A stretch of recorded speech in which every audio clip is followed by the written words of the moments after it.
quarta leitura da Parashá de Lech Lechá, e foi na época de Amrafel, o rei de Shinar, Arioch, o rei de Elassar, Kedolaomer, o rei de Elam, e Tidal, o rei de Goim. Quem era Amrafel? Era Nimrod, o famoso Nimrod, que ele falou para Avraham: pula, te joga na fornalha ardente, por isso que é Amar, Pol. Amrafel é o Nimrod. Rei de Goim, ou seja, o local tinha esse nome, que era Goim, porque se juntaram vários povos ali e coroaram o Tidal como rei. Então, Tidal, Melech Goim, rei desse local que ficou chamado como Goim, porque tinha vários povos. Esses 4 reis fizeram guerra com o Bera, rei de Sdom, com Birshal, rei de Amorá, Shinav, rei de Admá, Shemever, rei de Tzvoim, e o rei de Bela, que é também chamado de Tzoar, o local. Porque esse nome Bera é Bet-Ra, 2 mal, ele era mal para os céus, para Deus, e mal para as criaturas. Birshá, na sua perversidade, ou seja, ele se elevou e se aprimorou na sua perversidade. Shinav, eu posso ler Soneav, que odiava o seu pai do céu, odiava Hashem. Shemever, que ele colocou, Sam-Ever, ele colocou um órgão, colocou tipo uma asa para voar e tentar pular e se rebelar contra Deus. Bela é o nome da cidade, não é o nome do rei. Então, o nome da cidade do rei, de Tzoar, não está citado qual era o nome dele. Todos esses se juntaram para o Vale dos Sidim, que é próximo do Yam HaMelech, o Mar de Sal, conhecido como Mar Morto. Emek HaSidim, assim é o nome, porque tinha vários campos, Sadot, então era conhecido como Vale dos Sidim. Yam HaMelech, depois de um tempo, o mar acabou chegando ali e virou Yam HaMelech. O Midrash fala que, na verdade, as rochas se partiram em volta e acabaram saindo vários riachos, vários córregos para dentro dele. O que aconteceu com esses reis? Durante 12 anos eles estavam servindo, estavam subordinados ao Kedorlaomer, e depois, durante 13 anos, eles se rebelaram. Ou seja, esses 5 reis que estavam subordinados aos outros 4 não queriam mais servir eles, se rebelaram. E quando foi no ano 14, então veio o Kedorlaomer e os outros reis estavam com ele e atacaram o Refaim no meio do caminho, Ashtarot Canaim, os Zuzim em Ram, e os Emim em Shaveh Kiriataim, ou seja, no 14º ano da rebeldia, Kedorlaomer vem com os outros reis e aí vem oprimir essa rebeldia. Por que fala Kedorlaomer e não fala dos outros? Porque ele era o dono da história, ele era o homem que mais se importou, que ele entrou na espessura da viga, ou seja, quem comprou a briga mesmo. Os outros 3 reis, os Zuzim, é o que são chamados de lugares de Zamzumim, que eram povos muito fortes. Mesmo assim, esses 4 reis vieram atacando todo mundo no caminho e vindo para esmagar a rebeldia dos outros 5 reis. E atacaram também o Hori no seu monte de Seir, até a planície de Paran, que está no deserto. Behar Aram, ou seja, no Behar Shelahem, no monte deles. El Paran, com a tradução Mishor, uma planície. O Rashi explica de novo, a palavra El não quer dizer planície, e sim que a planície de Paran se chamava El. Assim também, Mamre, como se chamava a planície de Mamre? Elonei. A do Yarden chamava Kekar, a de Shetim, Avel, por isso aparecem vários nomes para a planície na Torá, que é o nome daquela planície. Avela Shetim, a mesma coisa. Baal Gad é Baal. Toda a gente vai ver a tradução do que vai traduzir como Mishor, que é planície, mas cada um tem o seu nome já colocado na Torá. Sobre o deserto, seja próximo do deserto, igual Ve'alav, Matamenoshe, que ficava a tribo de Moshe do lado de tal tribo. E eles voltaram e chegaram até Emispat, que é Kadesh, e atacaram o campo do Amalequi, e também o Emori, que estava em Hatzon Tamar. Ou seja, eles vieram realmente atacando todos os povos que eles encontraram no meio do caminho.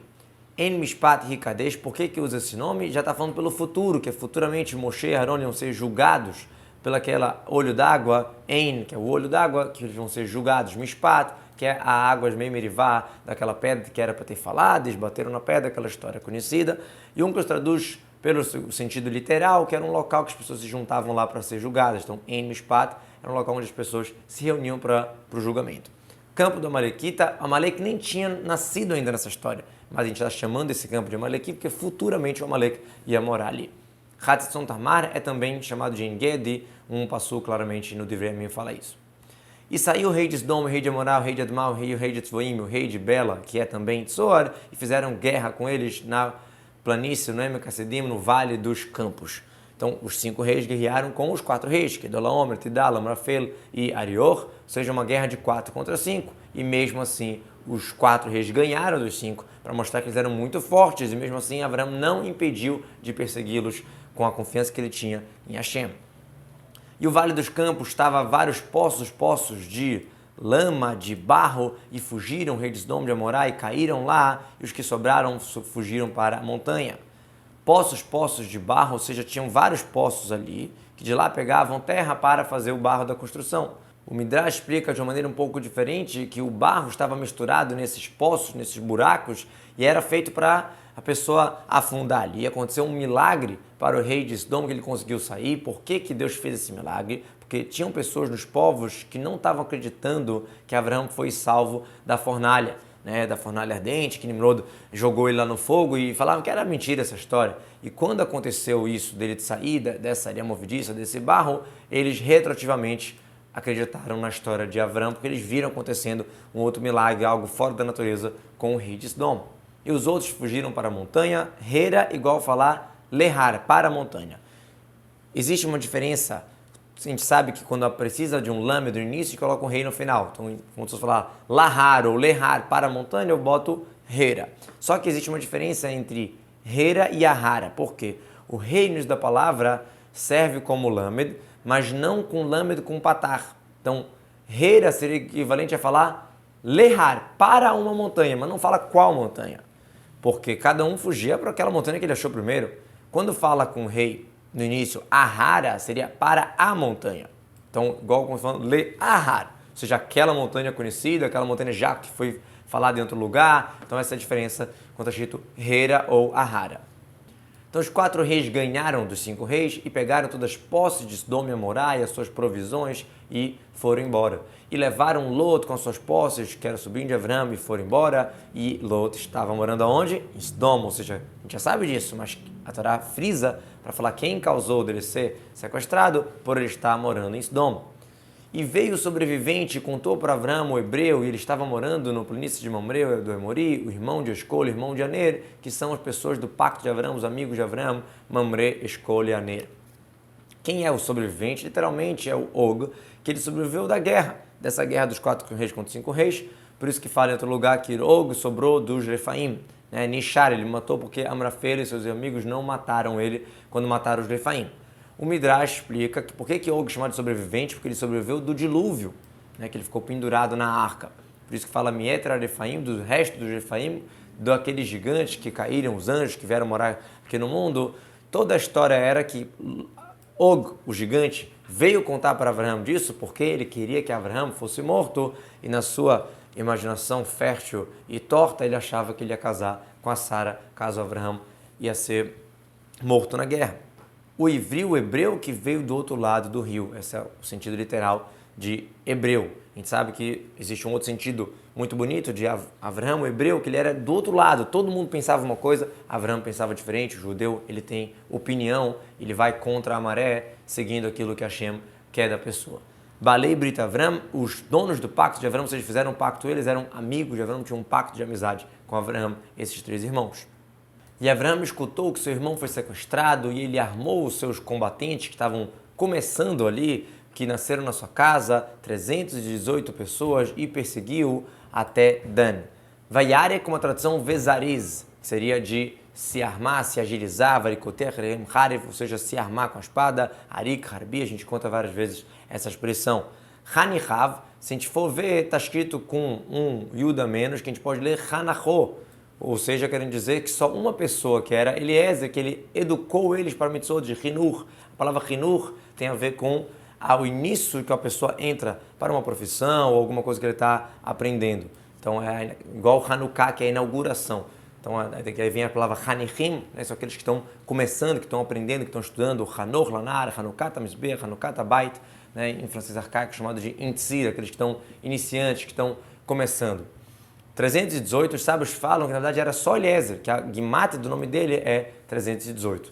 De uma forma ou outra, Eliezer valia por 318 servos.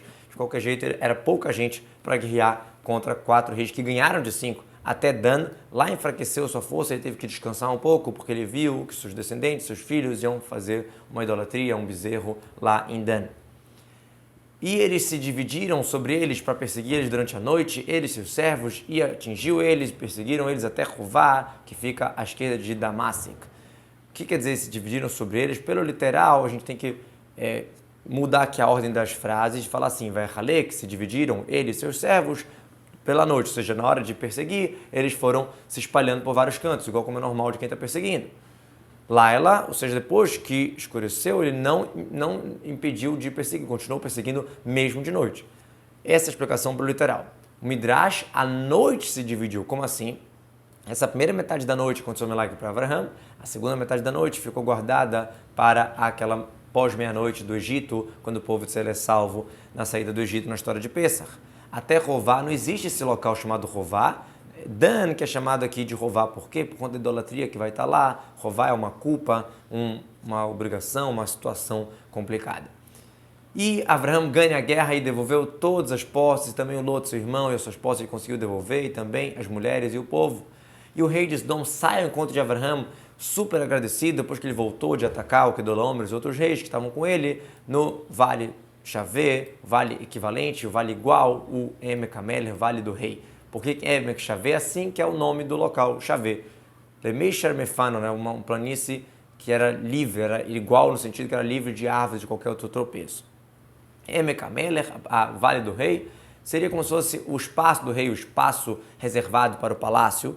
Beit Ris é um tamanho, né, de 30 juncos, que é um espaço para o rei que tinha lá para ele brincar, para ele usar de alguma certa maneira. O Midrash Haggadah fala, na verdade, aqui é o Vale Shavé, de igual, que todos ficaram igual no sentido de coroar Abraham como líder, como chefe, como patrão de todos. E o Malkitzedek, rei de Shalem, tirou o pão e vinho, e ele era Cohen, ele era o sacerdote para o Deus ser supremo. Malkitzedek, o Midrash Haggadah conta quem era o Malkitzedek? Shem, filho de Nor. Por que ele levou a comida para ele? Assim se faz pessoas que vêm da guerra cansado. E também Shem quis mostrar que ele não tem questionamento no coração dele por Abraão ter matado os seus filhos, seus descendentes, que aquele pessoal todo que estava sendo morto na guerra eram descendentes de Shem. O Midrash Haggadah também diz que é uma indireta sobre os menachot, os sacrifícios feitos com trigo, com azeite, e o nessachim, os vinhos que era derramado no altar, que os filhos de Abraão futuramente vão sacrificar ali naquele local. Vai o mar, e ele abençoou, ele disse, bendito Abraão para o Deus Supremo que adquiriu o céu e a terra. Hashem abençoa Abraão. Ele era o Cohen, ele era o sacerdote naquele momento. Coné adquiriu igual que fez, né? Que Deus fez, através que ele fez, ele adquiriu. Quer dizer, se eu fabricar algo para mim, então agora eu sou dono disso. Então usa a expressão Coné sobre o ser, sobre fazer. E bendito, diz Shem, o Deus, ser supremo, que ele entregou os teus opressores na tua mão e ele deu o dízimo para ele de tudo. Hashem Migen, que ele fechou, entregou os inimigos na tua mão, e Abraham deu o dízimo de tudo aquilo que recebeu, deu para o Shem, que era o Cohen, o sacerdote da época. Abraham já deu o dízimo, agradecendo a Hashem pelo grande milagre. Gostaria de apresentar para vocês o projeto Veshinantam, é parceiro do Rumash Diário, e quem quiser acompanhar o Rumash em português, entender melhor, tem aqui no livreto, tem também outras coisas muito interessantes, Tânia Diário e outras coisas muito legais na revista. Podem acessar o site www.veshinantam.org.br e assinar.